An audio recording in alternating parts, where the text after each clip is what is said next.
Triplet girls crashed a billionaire wedding, then dropped a DNA bomb. The church was filled with crystal lights, white roses, and whispers of wealth. Every guest believed this wedding would be remembered as the most perfect union money could buy. But no one expected three young girls, holding hands at the back of the church, to walk down the aisle uninvited and change everything forever. What happened next would silence a billionaire groom, shock hundreds of guests, and reveal a truth buried for decades, a truth that proved kindness has the power to rewrite even the richest, most guarded lives. Before we begin, take a quick moment to subscribe, like this video, and share your thoughts in the comments. Your support helps stories like this reach more hearts. Welcome to Heartfelt Moments, where kindness always finds a way. The billionaire groom, Richard Hale, was a man known across America. He built his fortune from nothing, turning grit into gold. His name appeared on skyscrapers, hospitals, and charities. But those closest to him knew he was guarded, distant, and deeply private. This wedding was supposed to be a fresh start. His bride, Eleanor, was elegant, kind, and beloved by everyone. She believed love could soften even the hardest walls. As the music swelled, the doors at the back of the church slowly opened. Heads turned. Murmurs rippled across the pews. Three identical girls stood there, no older than 14. They wore simple blue dresses, clearly handmade. Their hair was neatly braided, their shoes worn but clean. They didn't look lost. They looked determined.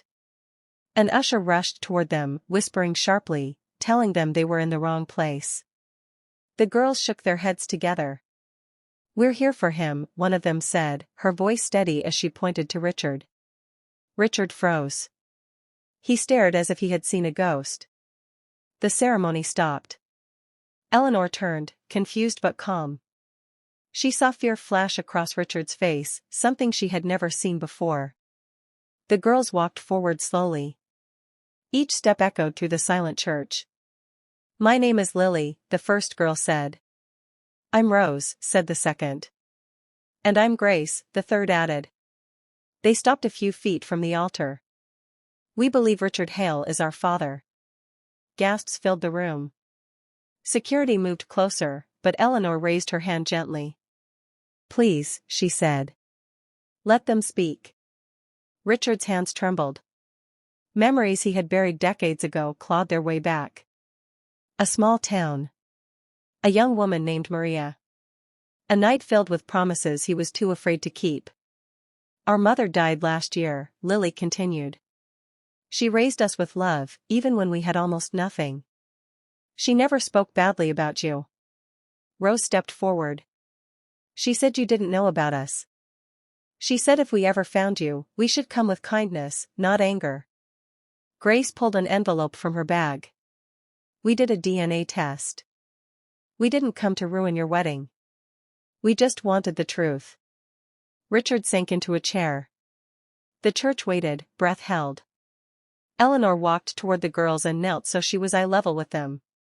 "That took courage," she said softly. "Are you okay?" Tears filled Grace's eyes. No one had asked them that yet. Richard finally spoke, his voice breaking. "I was young. I was scared. I ran when I shouldn't have.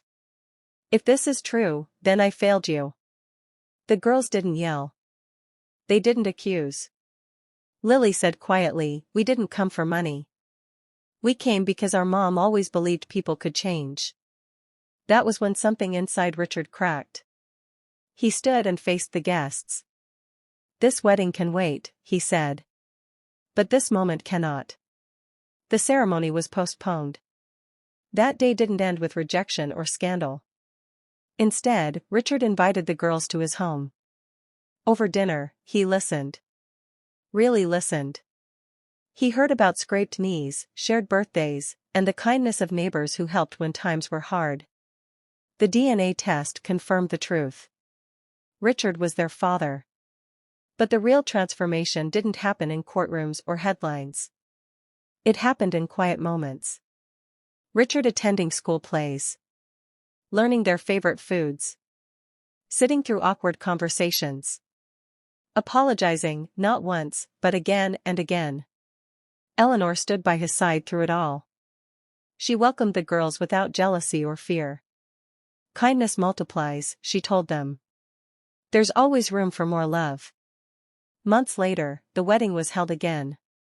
This time, Lily, Rose, and Grace walked down the aisle, not as intruders, but as family. During the reception, Richard gave a speech. His voice was steady, but his eyes were wet. I built my life chasing success, he said. But kindness found me when I least deserved it. These girls didn't come with anger. They came with grace. And because of that, I gained more than I ever lost. The girls used part of Richard's fortune to start a foundation in their mother's name, helping single parents and children in small towns like the one they grew up in. They chose kindness over bitterness, purpose over revenge. Their story spread across the country, not as a scandal, but as a reminder. Kindness doesn't mean weakness. It means choosing hope when anger would be easier. It means opening doors instead of closing hearts. In the end, 3 girls changed a billionaire's life not with demands, but with compassion. And in doing so, they proved that kindness can rewrite destinies, heal old wounds, and build families where none seemed possible. So today, remember this: you never know whose life you might change with a single act of kindness. Spread it freely. Share it boldly. Because kindness, when given without conditions, always finds its way back.